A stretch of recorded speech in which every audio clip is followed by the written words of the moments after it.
600, when we ask these questions, and my question is very basic, how much do you have? Don't let us draw information from your brains. 489. And then the DOH secretary says there's reserve of 600. So totally 600. So kindly tell us the truth of how much total, whether it is called reserve, what is the 489 called, so that we have a full picture. Because otherwise, if he did not persist in my questioning, then I would have thought that the news reports were inaccurate and the statements of the DOH secretary would have been inaccurate because I saw 600B. But the CEO would say it's 489. And there's a hell of a lot of difference between 600 and 489. So I would have deduced that, oh, there's some anomaly, or at least in my understanding of how much PhilHealth has. So may we request, Mr. Chair, I apologize for just being emphatic, I'm not angry, to just ask everyone very simple basic questions, because that's where we're coming from, and to just please advise us, do you need anything, or you are comfortable with what you have because it's a big amount, and the President himself has stated many times that there was not a necessity, it was not necessary to provide any budget for you. In short, meron bang ni isang mahirap na Pilipino na maaapektuhan sa pag-zero ng allocation sa PhilHealth budget? And kindly give us the definition of the 489 and the whole 600. What is the difference? Reserve. What is a 489? If the balance is reserve, what is a 489? Yeah, in simple terms. Thank you. Your Honor, apologies for the miscommunication. If I can allow my Sir Netlim Shaco, our Head of Finance, to give you the details po of the funds. Thank you, Your Honor, Mr. Chair.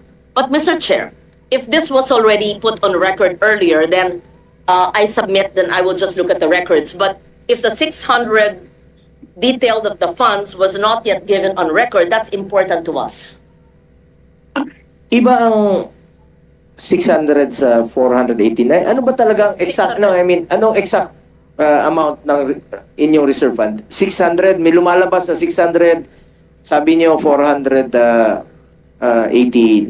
That's why, Mr. Chair, I had to correct them because when I talked to the CEO just now, he said 489 and the DOH secretary said 600 and the reports in media to the public is 600. That is why he admitted it's actually 600. So kindly give us the breakdown of the 600 billion, and if the difference between 600 and 489 is reserve, how do you determine what is reserve? What is the reserve definition of terms used for? What is a 489? And give us the breakdown, please. And in what bank is it deposited? What kind of a deposit is it? Is it a time deposit? How much is the interest? And where does the interest go? So what is the principal? What bank? Whose account officer in charge? Are these several banks? What is the, give us the details of the 600. Is it 600B? 600.1001? I mean, ano ba? Detalya po. The Filipino people need to know. And my second question would be, meron ba ni isang Pilipino na maaapektuhan dahil siniro, hindi kami ha, wala ako sa BICAM ha, na siniro ang PhilHealth? At yung mga, pangatlong tanong, yung mga ospital at mga serbisyo na umaangal sa amin dahil kami ang nasa field na marami raw babayaran ang PhilHealth sa kanila, bakit nyo para naman kayong may rubber band sa mga pockets ninyo na may pera ayaw ilabas? Hindi nyo pera yan ha. Kayo'y empleyado ng gobyerno, parang tayong lahat ha. Babayaran nyo dapat in a timely manner lahat ng mga kinauutangan ninyo. That's fiscal discipline. I think your background is finance. ibalanse nyo ang fiscal discipline at saka ang serbisyo sa mga nangangailangan na mga miyembro ng PhilHealth. At nandito ang mga author ng Universal Health Care. At dapat sa Universal Health Care, sa aking pag-iintindindi, dahil ako rin ay isa sa mga author, ay point of care. Hindi na kailangan maglabas ng ID. Hindi na kailangan ng guarantee letter sa mayor, congressman, senator. Ay inaasikaso na sa pampublikong ospital. Inaasikaso na sa may MOA ang DOH. So lahat na. And just for the record, Mr. Chair, and the principal author and sponsor, Senator JV, and you would know that because you were my vice chair when I was finance.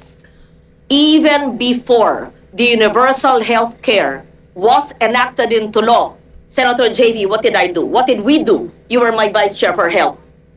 I covered, as chairman of finance, every Filipino, every indigent Filipino. Sec Mina Pangandaman knows this. She's now the DBM secretary. She was with me. Alam to ni Attorney Yoli Doblon, where is she? She was the head of the LBRMO. Director Irene knows this. She was also the deputy staff of Attorney Doblon. Kaya ng national budget, wala pang universal health care na lahat ng mahirap, point of care, pagpasok, hindi kailangan magpakita ng ID o GL ng lahat ng pampublikong ospital bago magkaroon ng batas. At salamat na isa batas namin. Okay, pakisagot po. Maraming salamat. Before you answer that, no, Senator Ligarda, na-discuss na po natin, Ma'am Lauren, na-discuss po namin earlier ito, some sa mga questions mo. Pakisagot lang po, Mr. Renato Limsiaco, kung ano yung tama, no? Kung 600 o 489. Kasi nung budget hearing, iba yung pinakita nyo sa amin na figures. So, iba't ibang figures ang lumalabas ngayon. Pangalawa, Senator Lauren, pang 11th hearing ko na po ito ng Committee on Health. Naka-anim na po ako sa PhilHealth dito. At nung sabi ko nga sa kanila, wala sanang excess funds, wala sanang reserve funds, kung yung inimplementa nila ng maaga, yung expand benefit packages, increase case rates, this week lang po sila nagkandara pa to increase the case rates, this week lang po sila nagkandara pa to expand benefit packages. So kung inagahan yon, walang excess funds, nawawalisin ng National Treasury, walang reserve fund na makikita at maraming pasyente ang makikinabang, yung mga mahirap nating kababayan. Kung inaksyonan po ito ng maaga. Anyway, sagutin niyo po yung katanungan ni Senator Lauren. Mr. Chair, pakisagot kasi lahat ng ating pinaikot-ikot dito, sabi nga nyo, 11 hearings na. Simple lang po ang tanong ko, sa inyo po nang galing yung figures nyo. Meron kayong 600 billion. Sabi nyo, yung balanse, if you deduct magkano 600 minus 489, yung diferensya nun, investment, reserve. Definition of terms, ano po yung reserve? Tapos sinabi din nyo, meron kayong 489 billion sa investment portfolio. Gusto ko maintindihan, ano ba ang ibig sabihin ng investment portfolio? What is the nature of the investment? It has to be discussed. That is not your money, that is public money. What is the risk profile? How much is the forecast revenue and for what? And what are the financial institutions where this is lodged? And I would like them to explain to us. Because kinakaltasan lahat kami, tayo, ng PhilHealth. Kayo ang may hawak. Habang namamatay ang mga tao, humihingi ng guarantee letter ang habang proseso. While you are floating in billions, hundreds of billions of cash. So, definition of terms, ano po yung risk profile, at sinong may hawak ng pera ng taong bayan na nakalaan sa PhilHealth.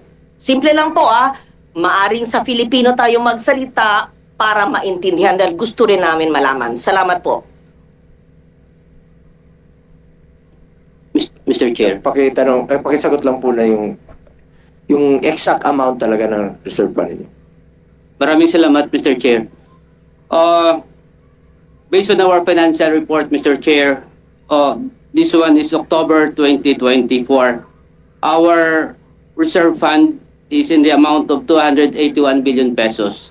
This reserve fund is provided in the law that the PhilHealth should set up a reserve fund equivalent for its 2 years operation. So 281 billion pesos. And we have a surplus of 150 billion pesos, meaning from our members' equity minus the reserve fund of 281, the difference, the surplus or the excess is 150 billion pesos. Mr. Chair, honorable members of the committee. Now, as to our investment, Sandali po.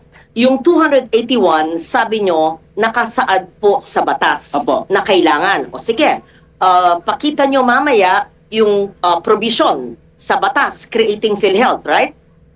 Or the universal healthcare, which? opo, Which? Ano opo? Dalawa po. The batas, yung batas creating PhilHealth or the universal healthcare law. Hindi po opo. Ano po sa dalawa?